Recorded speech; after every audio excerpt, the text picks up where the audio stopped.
this is the issue, isn't it? It's like what is going to give? What is the tipping point going to be to support small businesses?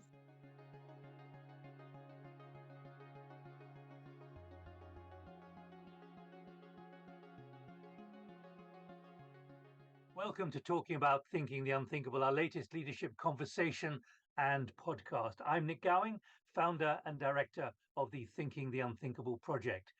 These remain unsettling, unpredictable, unthinkable times. This is especially because of what scientists say is the deepening climate emergency, with ever more sinister extremes of heat, of rain, and temperatures. That's why we're delighted to be presenting this as a critical conversation with CAFA. That's the Climate Action for Associations, CAFA. Associations.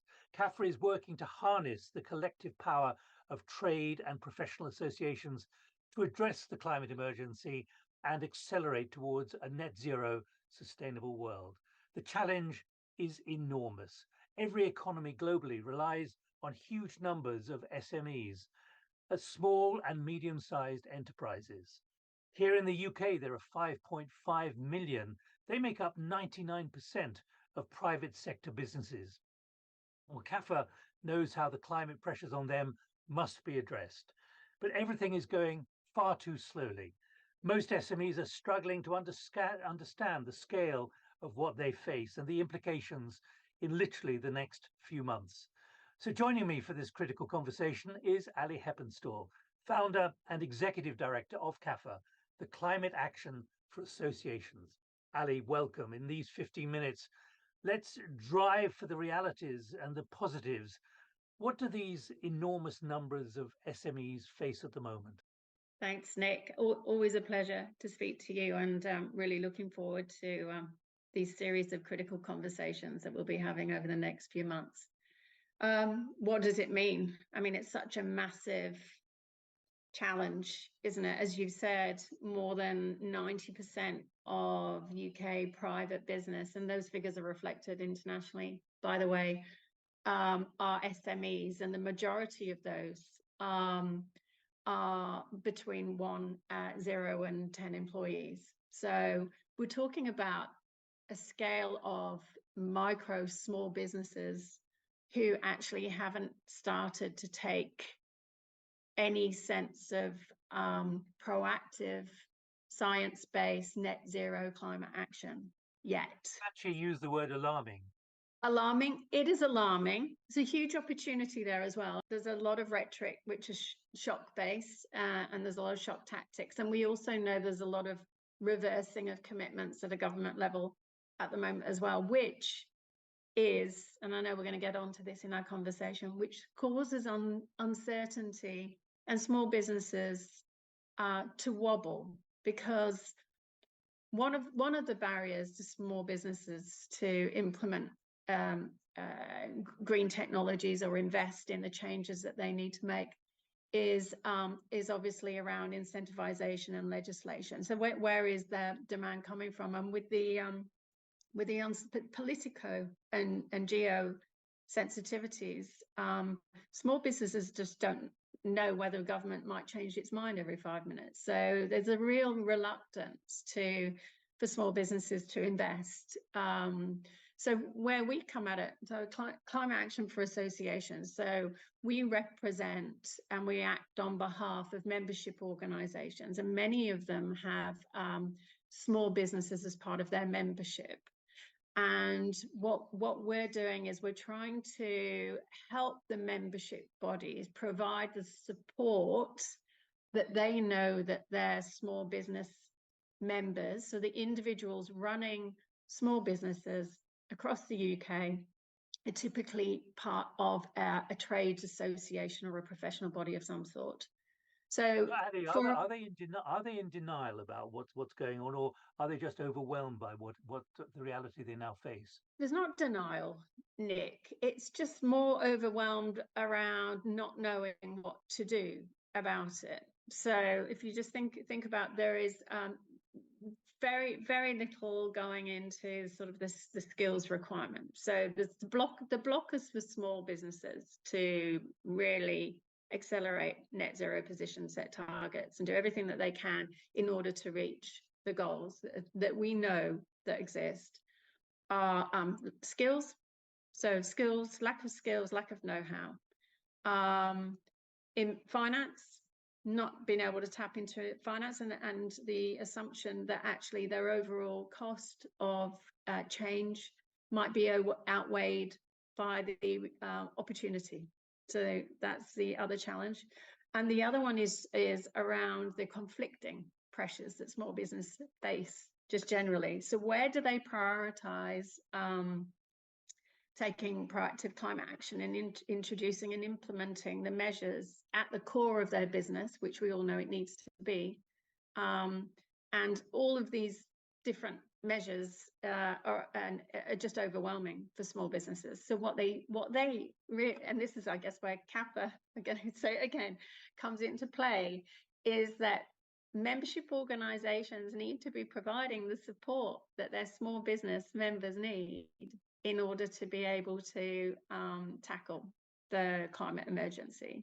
What's clear is the scale of what's being confronted at the moment, because here in the UK, the British Chamber of Commerce, in a recent report, surveyed 1,000 SMEs, and I'm reading from the document here, and found only 8%, and I'm using their language, comprehensively understood the implications of the net zero targets for their business.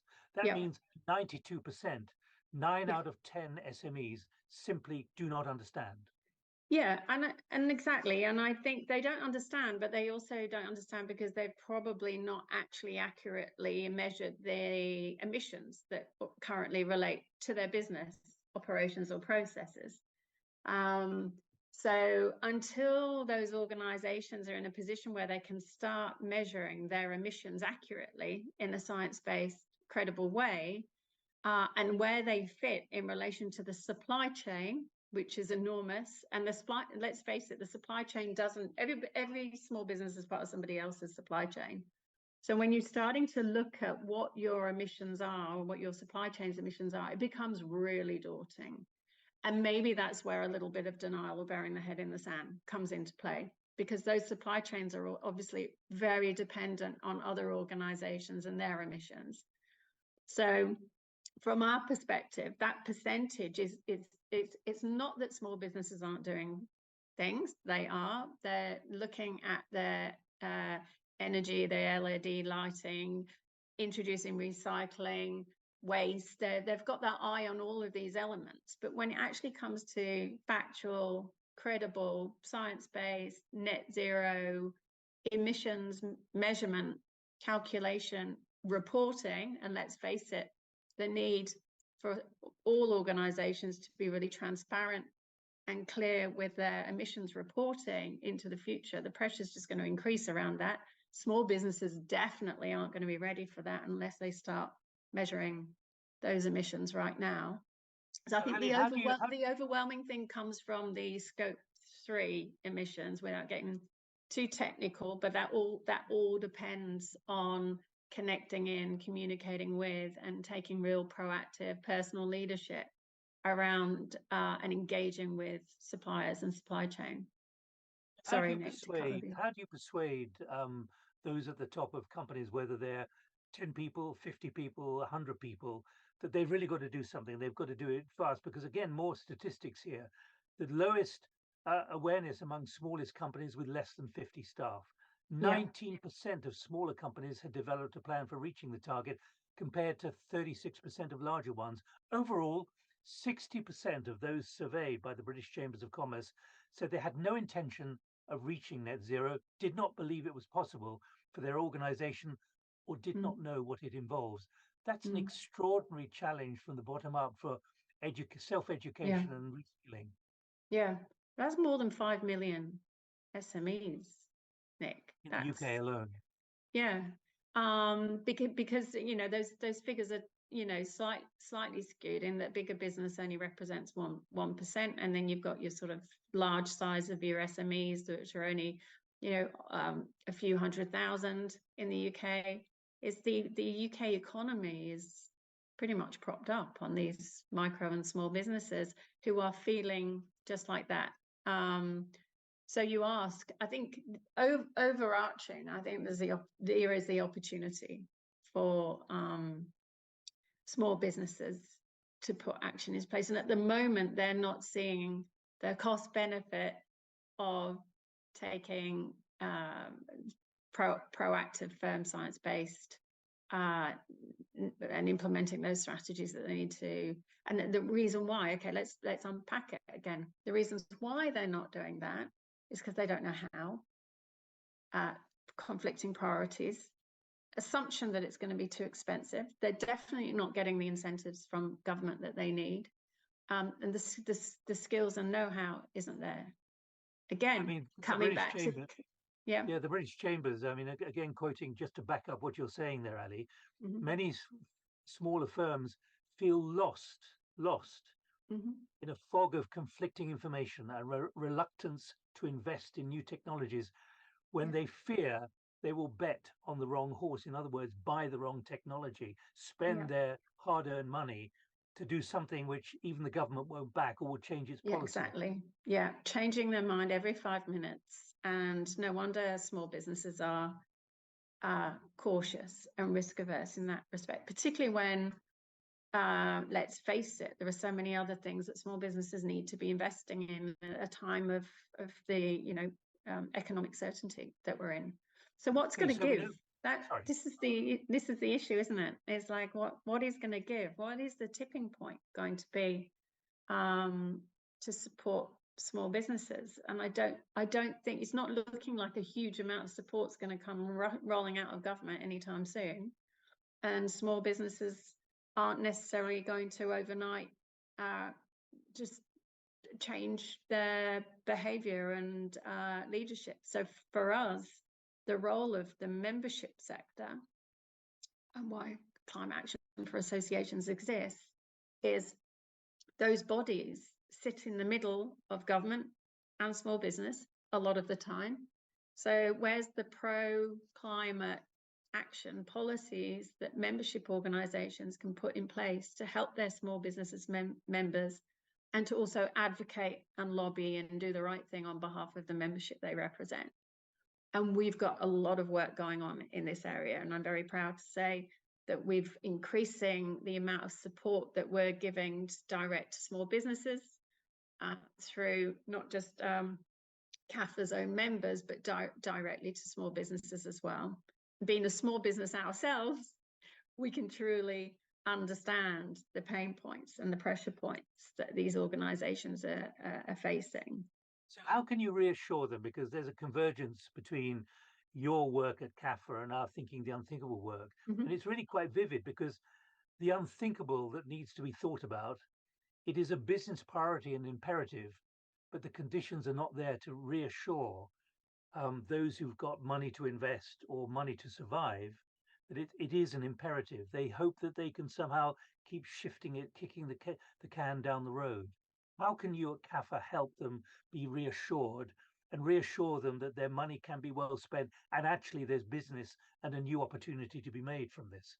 Yeah, well, certainly we have a certified net zero program that we are rolling out to membership organizations. So we're actually providing the information, the tools, the solutions, the peer-to-peer network, the learning from others, all the foundation of everything a small business needs at a very nominal rate.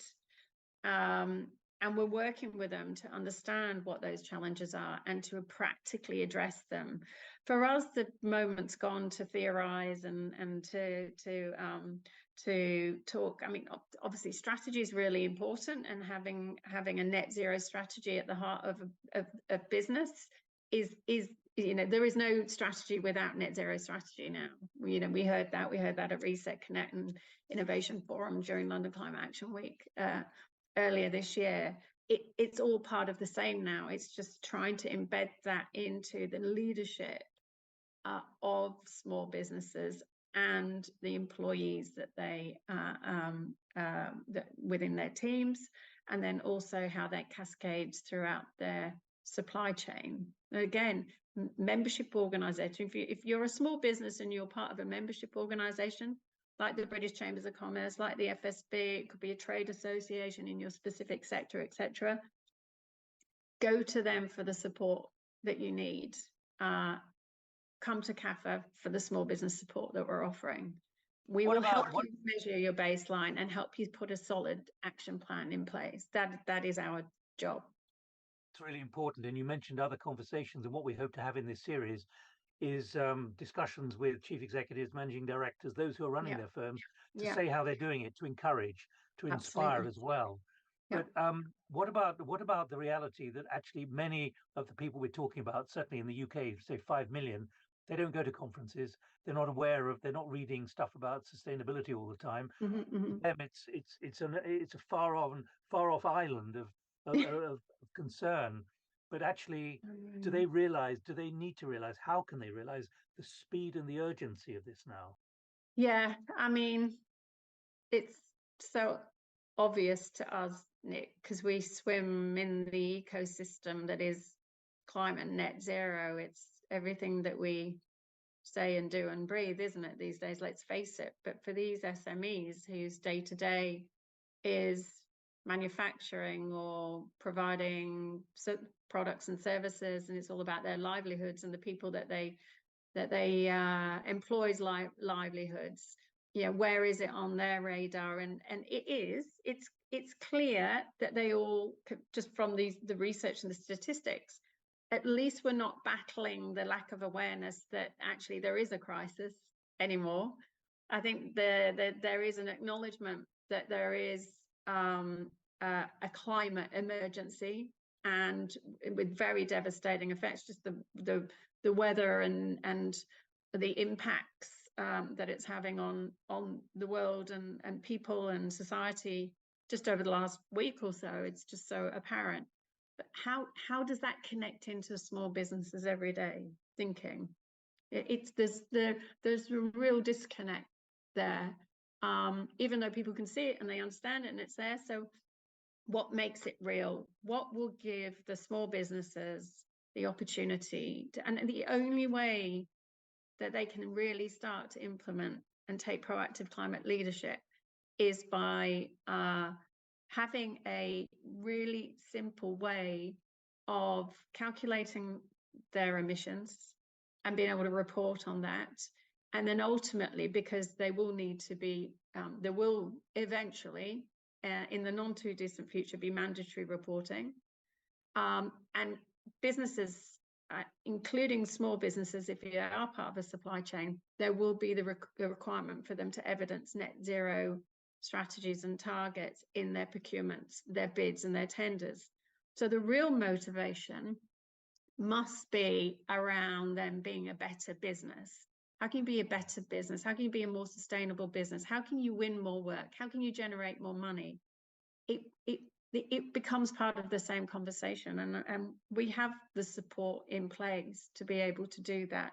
And membership organizations need to take more proactive leadership and support the sectors they represent. They've got to see what's coming down the line, and small businesses need to go to their trade body or professional body and put pressure on them as well to do more. All right, Ali, we're almost out of time. So let me just put one other thought to you. Is it about the company or the people who run it? In other words, opening their mind quickly. There's no company without the people that run it. Companies are people. Companies rely on people, consumers, customers.